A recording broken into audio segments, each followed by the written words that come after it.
아직 완벽하지 않은데 너 지금 그걸로 만족해도 돼? 너 지금 충분하지 않아. 완벽주의 성향이 있는 사람들이 스스로 만족하기란 굉장히 어렵습니다. 완벽주의에 사로잡혀 있던 저를 매일 조금씩 더 편안하고 행복하게 만들어준 실천적인 방법 5가지를 소개합니다. 곰사원은 곰대표.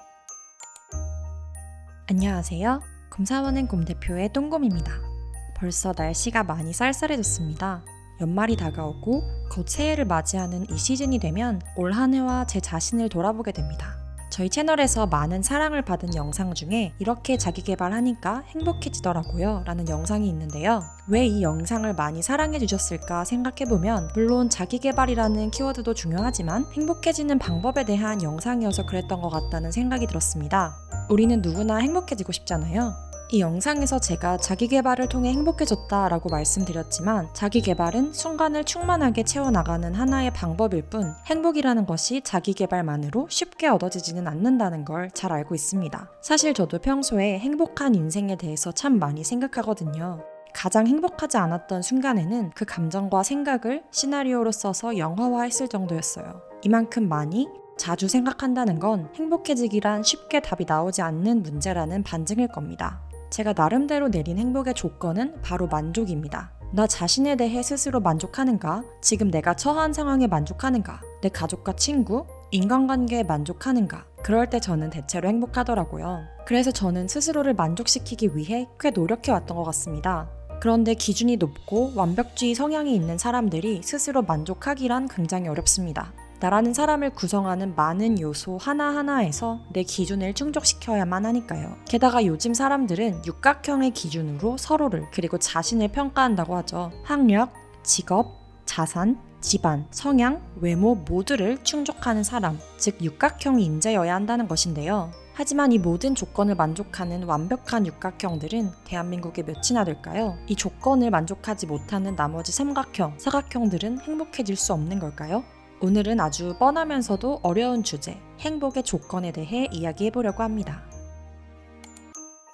정해진 성공 방정식이 꽤나 유형화되어 있는 우리나라에는 저 같은 타입이 많기 때문에 잠시만 제 이야기를 해보려고 합니다. 전형적이게도 저는 초중고 그리고 대학생 시절을 모범생으로 보냈습니다. 우리나라에서 손꼽히는 소위 명문대학에 입학했고 매년 다른 대외 활동과 공모전에서 상을 받았으며 졸업장에는 최우수 성적 그룹에게 부여하는 숨마쿰라우드 칭호를 받았죠. 그리고 대학을 졸업하자마자 우리나라 사람이라면 모두가 이름을 아는 대기업에 입사했고 입사 후 3년 연속 가장 높은 인사 고과를 받기도 했습니다. 그러나 항상 저는 저에게 만족하지 못했습니다. 객관적으로 내가 지금 어떤 상태에 있는지는 저에게 중요하지 않았고 내가 어떻든 지금 나의 수준은 항상 저에게 부족해 보였습니다. 아마 저는 이렇게 사회화되었던 것 같아요. A라는 목표를 달성하면 B라는 조건을 만족시키면 나는 성공한 것이고 그러면 나는 행복해진다고요. 행복을 조건부로, 성취에 대한 결과로 인식했습니다. 이러한 자기인식은 끊임없이 나의 존재를 자신에게 그리고 타인에게 증명하게 만듭니다.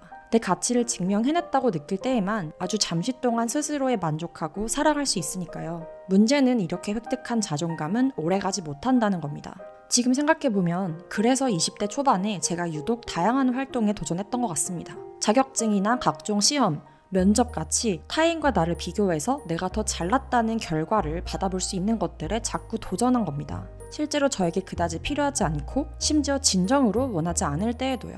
그러나 결국 짧게 반짝이는 성취감이 며칠 내로 사그라들면 다시 새로운 성취감을 찾기 위해 노력했죠. 우리나라의 많은 모범생들이 이 패턴에서 벗어나기가 어려운 이유는 다른 사람들은 외적으로 보여지는 모습만 보고 넌 정말 대단해 라고 성취를 칭찬해주기 때문에 이 패턴은 계속 강화될 가능성이 크기 때문입니다. 저도 돌이켜보면 완벽주의 혹은 성취주의가 내 성과의 원동력이라고 생각했고 계획적이고 완벽주의적인 성격 특성에 오히려 자부심을 가지기도 했습니다. 또 자신에게 가혹하게 굴면서 그 사실을 인지조차 하지 못한다는 것도 큰 문제입니다. 아직 성공하지 않은 중간 과정에 서 있는 내가 심리적으로 여유를 즐기거나 행복한 하루를 보내면 안 될 것처럼 스스로를 몰아세웠습니다. 아직 완벽하지 않은데 너 지금 그걸로 만족해도 돼? 너 지금 충분하지 않아. 저는 과정에서의 태도까지 완벽해야 한다. 즉, 미디어에서 성공하는 사람의 조건으로 이야기하는 절박하면서도 성실한 태도를 유지해야 한다고 생각했던 것 같아요. 너가 만약 과정을 즐기고 있다면 충분히 노력하고 있는 게 아니라는 그런 말처럼요. 그러나 그렇게 생각했던 20대 초중반을 거쳐 20대 후반이 된 지금은 그렇게 생각하지 않습니다. 완벽주의는 정도가 지나치면 성향이 아니라 강박이 될 수 있습니다. 이 강박 때문에 준비만 하다가 실패가 두려워서 도전하지 못하는 겁쟁이가 되기도 하고, 실제로 그 완벽주의로 인해 내가 완벽해지냐 하면 그것도 아니더라고요. 우리는 결국 불완전한 사람이고 스스로 가혹하게 대한다고 해서 완벽해질 수 있는 게 아니니까요. 20대 초중반을 완벽주의에 사로잡혀 있던 저를 매일 조금씩 더 편안하고 행복하게 만들어준 실천적인 방법 5가지를 소개합니다. 먼저 첫 번째는 기본 중 기본이자 가장 중요한 마인드셋, 그리고 실패와 성공에 대한 관점입니다. 이것은 다른 누가 대신해줄 수도 없고 스스로 의식적으로 바꿔나가야 하는 내 머릿속의 프레임입니다. 저도 제 완벽주의를 개선하고 싶다고 느낀 이후부터 스스로를 타인의 시선에서 평가하지 않고 부족한 나의 존재에 관용을 베푸려고 노력해왔는데요. 즉, 나를 있는 그대로 존중하는, 자존감을 높이는 개념입니다. 좀 더 전문적인 관점도 소개해보려고 합니다. 며칠 전 11월 10일 제3회 현대차 정몽구 재단에서 기회는 누구의 몫인가? 라는 주제로 미래 지식 포럼을 열었습니다. 그중 고려대 심리학부 교수 허지원 교수님의 실패할 기회를 허하라는 세션의 내용입니다. 최근 대규모로 이어지고 있는 심리학 연구 결과를 보면 MZ세대는 제2차 세계대전에 태어났던 사람들만큼 정신건강 문제가 심각하다고 합니다. 완벽주의적 염려라는 심리학적 용어는 사회적으로 부여받은 완벽주의, 끊임없이 외부의 기준대로 자신을 가혹하게 평가하는 것을 의미하는데요. 연구 결과 89년도 태생부터 2016년생까지 시간이 지남에 따라 이 완벽주의적 염려가 사회적으로 점차 증가하는 패턴이 뚜렷하다고 합니다. 내가 직업적으로 이 정도는 성공해야 돼, 이런 곳에서 살아야 하고 이런 사람과 결혼해야만 해 라는 인정에 대한 기준이 계속해서 높아지고, 이것이 곧 불안과 우울로 이어진다고 합니다. 제가 앞에서 말씀드렸던 육각형 인재의 기준에 스스로를 맞추려고 하는 것이죠. 놀라운 것은 300개 가까운 연구 결과를 종합적으로 살펴보면 우울, 불안, 강박장애, 자살 등 정신건강 문제의 원인에 완벽주의가 뚜렷한 관계성을 보인다는 사실입니다. 즉, 완벽주의는 단순히 성향으로 끝나는 것이 아니라 실제로 개인 삶의 만족감이나 행복감에 큰 영향을 끼치는 팩터라는 것입니다. 허지원 교수님은 사회적인 해결 방법과 개인이 실천할 수 있는 관점을 모두 소개해 주시는데요. 개인적인 방법으로 나에게는 실패할 기회가 있다는 것을 알아야 한다고 합니다. 내가 이 정도는 성취해야 해 라는 강박은 자신의 기준이 아니라 사회적으로 부과된 완벽주의일 수 있으며, 누구나 실패할 수 있고 그 한 번의 실패로 큰일이 나지 않는다는 사실을 의식적으로 인지해야 한다는 거죠. 당연히 실패할 수 있지. 나도 실패할 수 있고 너도 실패할 수 있지. 다른 사람의 실수, 실패에 대해서 함부로 평가하지 않고 자기 자신에게도 실패할 기회를 허락해야 한다는 교수님의 말씀은 저에게도 다시금 이 마인드셋을 되새기게 하는 계기가 되었습니다. Good enough. 그럭저럭 괜찮다는 것이 심리학적으로 굉장히 건강한 개념이라고 하더라고요. 전체 강연을 보실 수 있는 현대차 정몽구 재단의 지식 포럼 링크는 더보기란에 추가해 두겠습니다. 저처럼 완벽주의적 염려를 개선하고 싶다는 생각이 있는 분들이라면 꼭 강연을 처음부터 끝까지 보시기를 추천드립니다.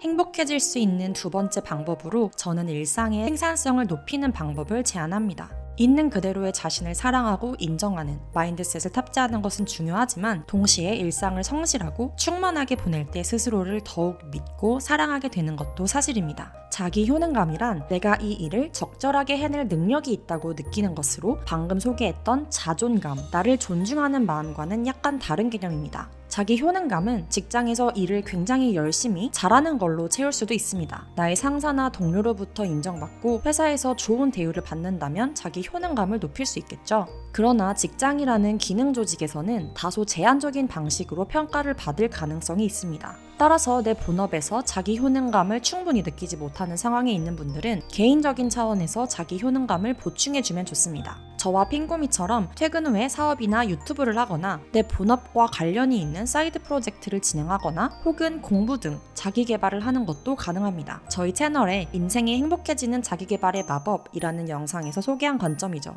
엄청난 생산성이나 대단한 것이 아니어도 괜찮습니다. 토픽이나 규모가 어떻든 관건은 나 이런 거 잘하네, 나 되게 알차게 오늘 하루를 보냈네 라는 긍정적인 경험을 스스로 경험하게 해주는 것입니다.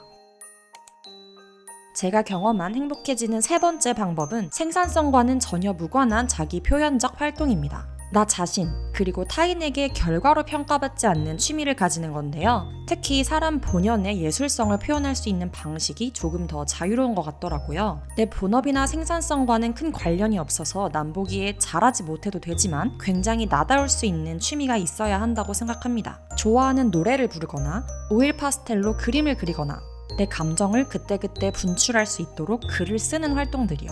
특히 저는 글을 씀으로써 제 생각을 정리하고 감정을 들여다보는 편인데요. 영화 시나리오를 쓰거나 브런치, 블로그에 글을 남기면서 스트레스가 해소되는 것을 느낍니다. 2023년 내년도에 계획하고 있는 목표 중 하나도 새로운 중편 영화 시나리오를 집필하는 것입니다. 단, 스스로 가장 불행하다고 느꼈을 때 썼던 지난번과는 달리 이번에는 행복한 상태의 작가로서요. 사실 이런 자기 표현적 활동은 그 자체로 일상의 행복감을 충전시켜주기도 하지만 꾸준히 유지하다 보면 어느 순간 실력이 올라서 결국 생산성의 영역으로 확장되기도 하더라고요. 취미 활동을 생산적인 활동으로 전환하는 이 경험 역시 굉장히 충만하고 스스로를 더욱 사랑하게 되는 경험입니다. 혹시 멍때리기 대회에 대해 들어보신 적 있나요? 2016년에 래퍼 크러쉬님이 1등을 차지하고 올해는 배우 엄현경님도 참여해서 화제가 되었는데요. 의식적으로 멍을 때리고 이걸 대회로도 만든다는 게 처음 들었을 땐 익숙하지 않아서 좀 웃기기도 했지만 현대인에게 정말 필요한 행위가 아닐까 합니다. 물론 아무 생각도 안 한다는 건 좀 다르긴 하지만 평상시 내가 생각하는 것들을 접어두고 내 몸과 존재, 호흡에만 집중하는 명상과도 같은 개념이죠. 이렇게 주기적인 명상 혹은 의식적인 멍 때리기를 통해 뇌를 쉬게 하는 것이 제 완벽주의적 염려를 가라앉히고 정말 내가 원하는 것이 무엇인지 차분하게 돌아볼 수 있게 해주더라고요. 또한 명상과는 다른 활동이지만 동일하게 머리를 비워주는 활동으로는 운동을 강력 추천합니다. 물론 운동은 운동 능력과 신체 능력을 개선시키면서 뇌가 크게 관여하는 활동이지만 본업이나 생산성과 멀어지고 몸으로 하는 행위에만 집중할 수 있다는 점에서 비슷한 효과를 발휘하는 것 같습니다. 저도 다이어트나 몸매 관리 차원이 아니라 정신 건강에 정말 큰 도움을 받았습니다. 저는 평소 정기적인 운동은 물론이고 크게 스트레스를 받거나 머리가 뻐근할 때 무조건 헬스장에 갑니다. 집중적으로 한 신체 부위를 단련하고 땀을 뻘뻘 흘리면 개운하고 머리가 맑아질 뿐만 아니라 술을 먹거나 부정적인 방식이 아니라 건강한 방식으로 스트레스를 해소하는 내가 기특하고 뿌듯하더라고요. 부가적으로 운동을 더 잘하기 위해서 따라오는 클린한 식습관과 근육은 덤입니다. 전반적인 라이프 루틴까지 개선되는 핵심 습관인 것이죠. 저는 해외여행을 가더라도 호텔에서 헬스장 위치부터 체크하고 헬스 동호회를 운영하고 있을 정도로 운동하는 제 일상을 사랑합니다. 혹시 저희 구독자분들 중 아직 일상적으로 운동을 하지 않는 분이 있다면 꼭 재미를 붙이는 운동을 찾아보시기를 적극 추천합니다.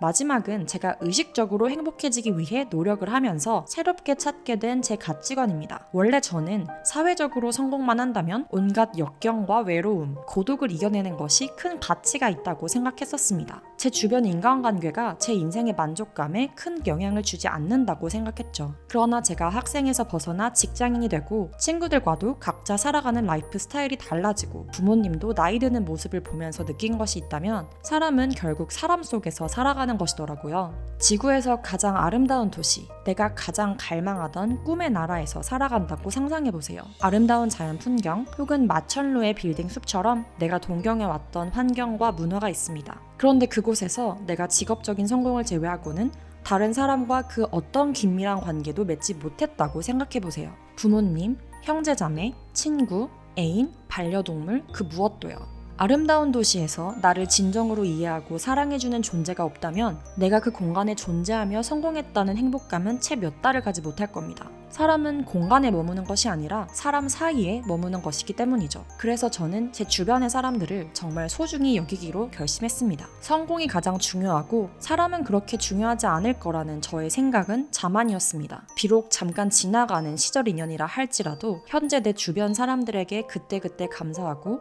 마음을 자주 표현하며 상대방으로부터 내게 없는 장점을 배우려고 합니다. 제 마음을 충만하고 행복하게 만들어주더라고요.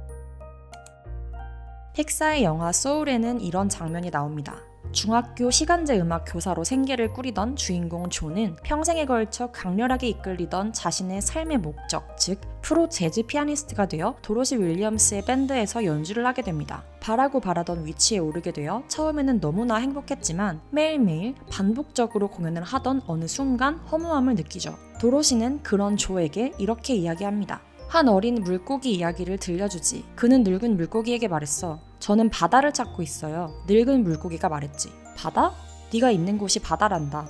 어린 물고기가 말했네. 여긴 그냥 물이잖아요. 저는 바다를 원한다고요. 여러분은 여러분의 바다를 찾으셨나요? 휴스턴 대학에서 10년간 부끄러움, 용기, 진실됨, 그리고 약함에 대해 연구한 브랜 브라운의 말을 공유하면서 오늘 영상은 여기서 마칩니다. 행복해지고 싶으세요? 완벽하려고 하지 마세요. 오늘 영상이 좋으셨다면 좋아요와 구독 그리고 알림 설정까지 부탁드립니다. 저희가 영상을 만드는데 큰 힘이 됩니다. 저희는 앞으로도 자기계발과 성장에 대해 좋은 인사이트 나누겠습니다. 감사합니다. 지금까지 똥곰이었습니다.